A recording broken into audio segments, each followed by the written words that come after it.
Hello everyone. Today we'll be dealing with the topic of Module 3 of Wireless Cellular and LTE 4G Broadband, that is Overview and Channel Structure of LTE. So this comes under the Chapter 6, but in Module 3 it is the Chapter 1, that is Overview and Channel Structure. Till now in the other two modules we have discussed the inherent challenges, associated technical solutions in designing a broadband wireless network. From here, that is from the third module, we'll describe the technical details of LTE specifications and we provide an overview of LTE radio interface. So as we know, this overview of and channel structure of LTE, in this we have introduction to LTE, channel structure of LTE, downlink OFDMA radio resource and uplink SC FDMA radio resource. So before going into the topics, I just want you to know that there are following acronyms which are used in this module. So whenever I say it is MT, so it should come to your mind that it is a mobile terminal. Similarly, BS is base station. 3GPP is third generation partnership project. RAN is radio access network. CN is core network. UTRAN is UMTS, terrestrial radio access network. UMTS is Universal Mobile Telecommunication Service. EPC is Evolved Packet Network. EPS is Evolved Packet System. EUTRA is Evolved UMTS, that is Universal Mobile Telecommunication Service, Terrestrial Radio Access Network. EUTRAN is Evolved UMTS, Terrestrial Radio Access Network. RNC is Radio Network Controller. eNode B is Evolved Node B. High Speed Packet Access is HSPA. GERAN is GERAN or GSM/Edge Radio Access Network. HSDPA is High Speed Downlink Packet Access. Similarly, HSUPA is High Speed Uplink Packet Access. So these are the acronyms you need to know in this module. So going to the introduction or overview of LTE radio interface. The radio interface of wireless network, whenever I say it is a radio interface of a wireless network, it is the interface between the mobile terminal and the base station. So interface between a mobile terminal and a base station is a radio interface. Now here this third generation partnership project, that is 3GPP, it actually defines the separable network structure. That is, it divides the whole network into a radio access network and a core network. So which makes it feasible to evolve each part whichever we consider independently. LTE is long-term evolution project in 3GPP. We know that LTE comes under the project that is 3GPP, which mainly focus on the enhancement or enhancing the UMTS terrestrial radio access, that is UTRA. So the 3GPP mainly focuses on the develop of UTRAN, that is 3GRAN, that is radio access network, and mainly the core network which are developed within 3GPP, and on optimizing this 3GPP's overall radio access architecture. So another parallel project what we have is Evolved Packet Core, that is EPC, which mainly focuses on the core network evolution with a flatter all IP, that is the architecture we have studied in the first module, that is IP architecture or flat LTE architecture. So flat, it mainly focuses, that is EPC mainly focus on the core network evolution of all IP architecture and packet based architecture. So the complete packet system containing of LTE and EPC is called as Evolved Packet System. So if you have a complete system or packet system which consists of LTE and EPC, it is called as Evolved Packet System. Here LTE mainly refers to as, in this module, LTE is also referred to as Evolved UMTS Terrestrial Radio Access, that is EUTRA, and the RAN of LTE is also referred to as EUTRAN. If it is RAN, then you specify that LTE as EUTRAN. If not, it will be EUTRA. So the complete architecture of RAN with respect to 3G and 4G is given in the figure. So you can see the radio interface architecture of UTRAN and EUTRAN, where there it is just mentioned as node B. Here it is E node B, but see the RNC core network combination. So you have their RNC then given to the node B, or from the node B to the RNC. Here it is just the core network and a radio interface which is happening. So the radio interface of a wireless network is the net interface between the mobile terminal and a base station. So thus in case of LTE, it is only located between RAN, that is radio access network, EUTRN, and the user equipment. So compared to the UMTS, that is UTRN for 3G system, which has two logical entities. That is, one is you can see is node B in the figure, and that is called as a radio base station. Node B means it's radio base station, and the radio network controller, that is RNC. The EUTRAN network architecture, if you see, it is simpler as well as flatter. So it is composed of one logical mode, that is evolved node B, E node, the other figure, and there is one more is nothing but it is directly given to the core network. So it has only one logical component or logical node. So the RAN architecture of UTRN and EUTRN, which are shown, is compared to the traditional node B. So the E node B supports additional features. Now what you have mentioned there, E node B. So this E node B, it has evolved node B, has additional features, that is radio resource control, admission control, and mobility management, which was not there in case of the UTRAN. So simpler structure simplifies the network operation, this simple structure which we have, and allows for higher throughput and lower latency over the radio interface. So it is given that the node B supports additional features, that is radio resource control, admission control, as well as a mobility management. So coming to the introduction of this LTE, when we consider the introduction of LTE, we know mainly it is designed for high-speed data service, like how we have studied in the module 1 and module 2. So which is why we say that LTE is a packet switched network from end to end and has no support for circuit switched services. So this low latency of LTE and the quality of service architecture, which allows the network to emulate a circuit switched connection on top of packet switched framework. For example, you can say voice over LTE, or you can see in your mobile phones it is given OVOLTE, that is voice over LTE. So circuit switched connection will be on top of a circuit packet switched network. So it is evolved packet core network in case of LTE. So when we design this LTE network, so there are certain design principles of LTE. The LTE standard, we know it is mainly designed as a completely new standard with new numbering formats, with new documentations, and it was not built on previous versions of 3GPP standards.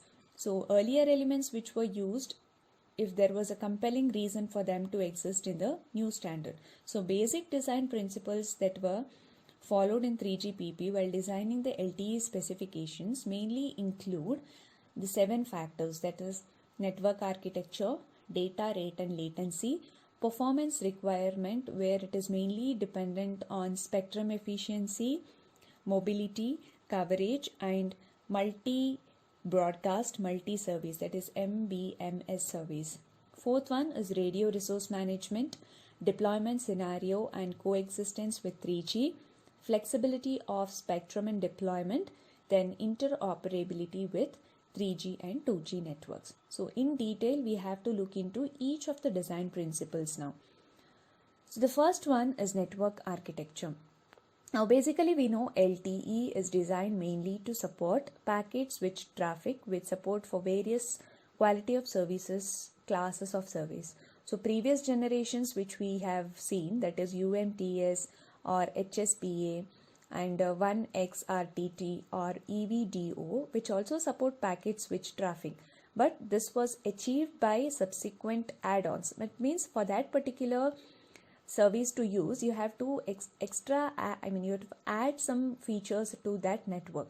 So for example, if you take HSPA, which is called as packet switch protocol or packet switch over the air, it was built on top of Release 99 UMTS network, and then as a result carried some of the unnecessary burdens. That means it had a problem with circuit switch network.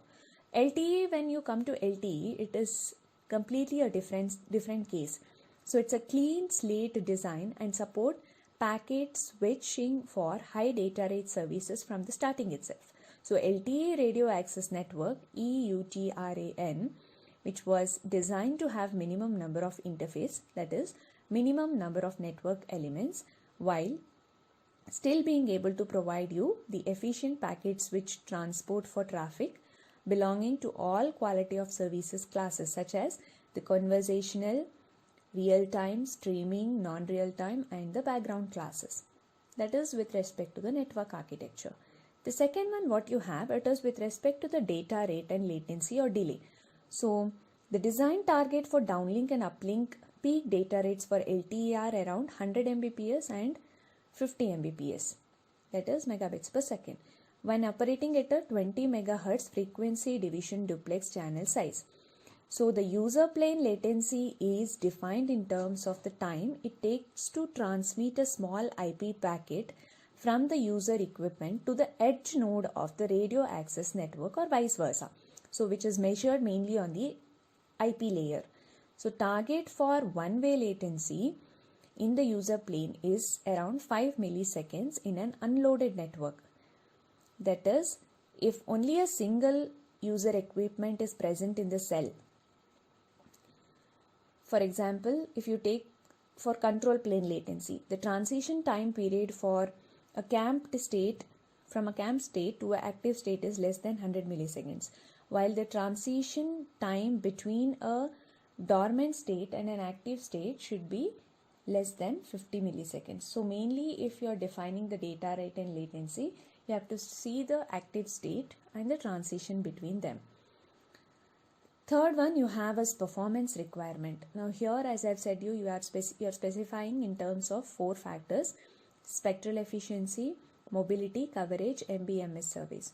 Where when you come to spectrum efficiency, the average downlink user data rate and spectrum efficiency target is 3 to 4 times of that of baseline HSDPA, that is with respect to downlink.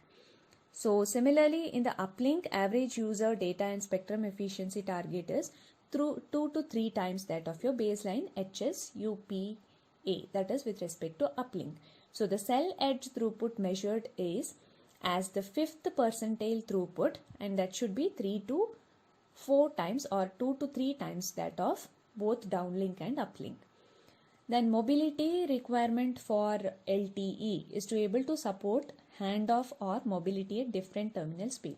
Now you know handoff is nothing but, suppose a person is at one location using the mobile phone and there is one more person using the same network, or if this person is moving, for example you say from Karnataka to Kerala.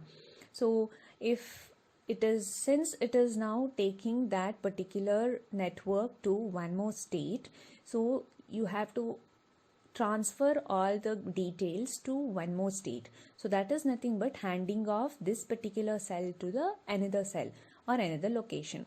So in that case, the mobility requirement of LTE is able to support this handoff as well as the mobility at different terminal speeds.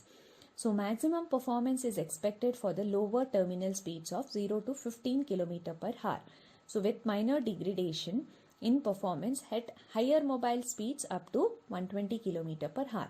So LTE is also expected to able to sustain a connection for mobile terminal speeds up to 350 km per hour, but with significant, again there will be a degradation in the system performance. The third one what we have is coverage. Now for the cell coverage, the above performance target should be met up to, we say it is 5 km. For cell ranging which are up to 30 km, there will be a slight degradation on the user throughput, which is also again tolerated, and a more significant degradation for spectrum efficiency is also acceptable.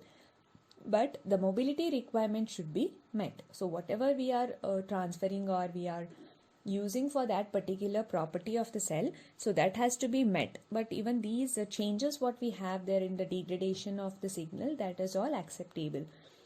So cell ranges up to 100 km should not be used or should not be used by the specifications. Fourth one what we have is MBMS service, that is LTE should also provide enhanced support for this multimedia broadcast and multicast service compared to your UTRA operation. The fourth design principle what we have is radio resource management. So in this radio resource management, it covers various aspects, such as the first one what we have is enhanced support for end-to-end quality of service.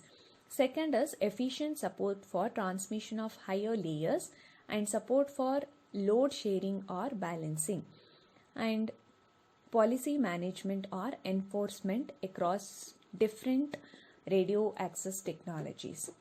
So fifth one design principle is deployment scenario and coexistence with 3G. So if we consider at a high level, LTE should support the following two deployment scenarios. So the first one what we have is standalone deployment scenario, where the operator deploy LTE with no previous network deployed in the area, or with no requirement for interworking with the existing. Existing what we have is UTRAN or GERAN. So second is integrating with existing UTRA or GERAN deployment scenario, where operator will already has either a UTRAN or a GERAN network deployed with either the full coverage or partial coverage in the same geographical area. The sixth one design principle we have is flexibility of spectrum and deployment. So now in order to become a truly global standard, LTE was designed to operable under a wide variety of spectrum scenario, including its ability to coexist and share spectrum with existing 3G. That means LTE whatever we have designed, now it gives you different kind of the spectrum scenarios, having new features as well as it is existing with your 3G technologies. So LTE service providers in different geographical areas which have different spectrum in terms of carrier frequency and total available bandwidth, which is why we say that LTE was designed to have scalable bandwidth, that is from 1.4 MHz to 20 MHz. So in order to accommodate this flexible duplexing operations, this LTE was designed to operate both in frequency division duplex as well as time division duplex modes. So there's all general part you have in this first and second module. So I'll not be explaining you what is frequency division duplex or time division duplex. The seventh design principle is interoperability with 3G and 2G networks. So now here it means we have to operate in 3G as well as 2G also. So that is multi-mode LTE terminals which support both UTRAN and GERAN operation with acceptable or should be able to support measurement of and handover as well as from one location to another location or to one location to another location, both 3GPP UTRAN and 3GPP GERAN systems with it should be having an acceptable complexity, that is with respect to terminal complexity and network performance. Now coming to, so these are the 7 different design principles which I have seen. Now coming to the first one, design principle, that is network architecture. So this is the figure which represents the end-to-end network architecture of the LTE with various components of the network. Now here you can see in the figure, it has the entire network is composed of radio access network, which we call it as EUTRAN, and the core network, which is EPC, both of which have been defined as new component of the end-to-end network in release 8 of 3GPP specification. That means LTE is different from the original UMTS, since we know that UMTS is defined for a new radio access network but used the same core network as previous generation edge technology we have studied, that is enhanced GPRS. So the main components which we have in EUTRA and in UPC are, so first one we have, as you can see in the figure, that is user terminal. So the bottom one is called as user terminal. That is nothing but your mobile terminal. So the next one what we have is, the next layer after that is eNode B. That is, we know it is enhanced evolved node B. So it is also called as a base station. So here it terminates the radio interface protocol and is the first point of contact to UE. So you can see eNode is the point of contact to your user equipment. So from the user equipment, it will provide the air interface. It terminates the air interface protocol. So E-logical node B. So here is the logical node in EUTRAN. So mainly it includes some functions such as radio bearer management and uplink and downlink dynamic radio resource management, data packet scheduling, mobility management. So when we say of these functions, it was not supposed to be there in terms of node B in case of UMTS. So the next parameter what we have is, or next component what we have is mobility management entity, that is MME. So you can see in the figure it is represented as S1MEE after eNode, or it is MME which is connected from S1 to MME. So this mobility management entity which performs similar function to the control plane of legacy serving GPRS support node, that is SGSN. So it mainly manages the mobility aspects with respect to 3GPP such as gates, gateway selection and tracking area list in the management, or tracking area list of management. The fourth component which we have here is service gateway, or it is called as serving gateway. It mainly terminates the interface towards EUTRAN and routes data packets between EUTRAN and EPC. So you can see in the figure, service, that is serving gateway, that is in between mobility management MME and PDN gateway. So it mainly interfaces towards EUTRAN and it routes data packets between that EUTRAN, that is which is connected from S12 and EPC, that is with respect to the center what we have, those elements with respect to that. So in addition to that, it is the local mobility anchor point for inter eNode B, which handovers and also provides an anchor for inter 3GPP mobility. So other things which it can do is intercept, charging and other some policy enforcement. So the serving gateway and the mobility management, both MME, may be implemented in one physical node or separate physical nodes. The fifth one what we have is packet data network gateway, or PDN gateway. So this terminates the SGI interface towards the packet data network, and it also routes the data packets between the EPC and external PDM. It is also a key node for policy enforcement and charging data collections. So it also provides an anchor point for mobility with non-3GPP access. So the external PDN, which can be any kind of IP network, as well as the IP multimedia system, or it is called as IMS domain. So this PDN gateway and the serving gateway may be again implemented in one node or separate physical nodes. So you can see that PDN gateway is connected to serving gateway through S5. It can also be connected to your, it will give you the routes the data packets between the EPC, or there is one external PDN network which is shown there, packet data network. So it can give you a external PDN data as well. Next we have is that is S1 interface, which is represented there in between user this eNode and the mobility management or the gateway, that is S1 interface. It is the interface that separates the EUTRAN and the EPC. So it is split into two parts. One is called as S1U. Mainly it carries the traffic data between E node and the serving gateway. S1MME is called as, or S1MME is, which is a signaling only interface between the E node and the MME. If we see the figure, so you can see there S1 interface, first one is S1U, which is right under the serving gateway. So this S1U will carry traffic data between E node and the serving gateway. One more is S1MME. So this is a signaling only interface between E node and the MME, which is represented in the figure. The next one we have is X2 interface. It is the interface between E nodes B. So consisting of mainly two parts. One is called as X2C.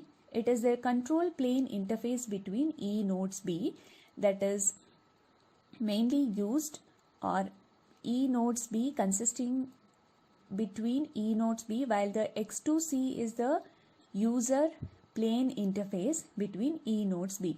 So if we see in the figure, so X2C, it is, you can see in between the E nodes, in the below EUTRAN, it is represented as X2 interface. So this X2 interface, it is mainly the interface between E nodes. One we have is X2C. Is if it is X2C, it is control plane interface between those E nodes. If it is X2U, it is user plane between, or user plane interface between E nodes. So here it is always assumed that there always exists an X2 interface between the E node Bs and that need to communicate with each other. For example, for the support of the handover. Then what we have is policy and charging rules function, that is PCRF. Again, it is mainly, the name itself says, it is mainly used for policy and charging controls. One more is home subscriber server, which is mainly responsible for service authorization and user authentication. Then what we have is service GPRS support node, SGSN. It is mainly used for controlling packet sessions and managing the mobility of the user equipment for GPRS network. So the next topic what we have is radio interface protocol. So as another communication system which we studied, that the LTE radio interface mainly be designed based on layer protocol stack, which is divided into control plane and user plane protocol stacks. So which you can see in the figure there. So this is the LTE radio interface protocol stack. So packet flow in the user plane, which is also shown in the figure, next figure, that is the packet flow in the user plane. And this LTE radio interface protocol is composed of main layers called as radio resource control. So in the figure you can see their control plane, that is RRC, which is called as radio resource control. And one more is packet data convergence protocol, so that is PDCP. And next is radio link control, that is RLC. One more is MAC, that is medium access control. And last one is physical layer, that is PHY. Now in general, if we go into each of the layers, the first one what we have is radio resource control. So this performs the control plane functions, which includes mainly paging, maintenance and release of RRC connection and security, handling, mobility management and quality of service management.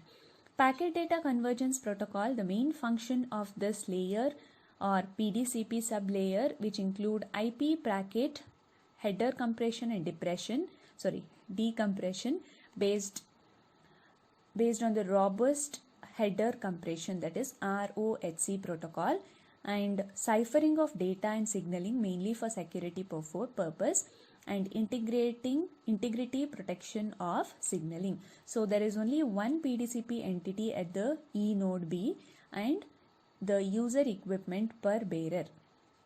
The third one what we have is radio link control, that is RLC. So the main function of this RLC sublayer are segmentation and concatenation of data units, error correction through the automatic repeat request or ARQ protocol, and in sequence delivery of packets to higher layers.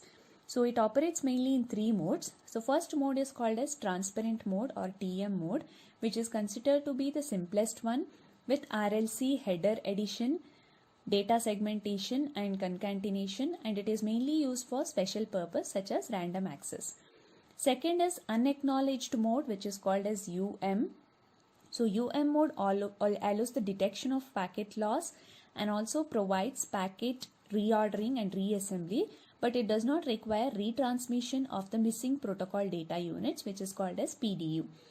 Third is acknowledged mode, it is AM mode. It is mainly the most complex one, and it is configured to request retransmission of the PDUs in addition to the features supported by the UM mode, that is acknowledged mode.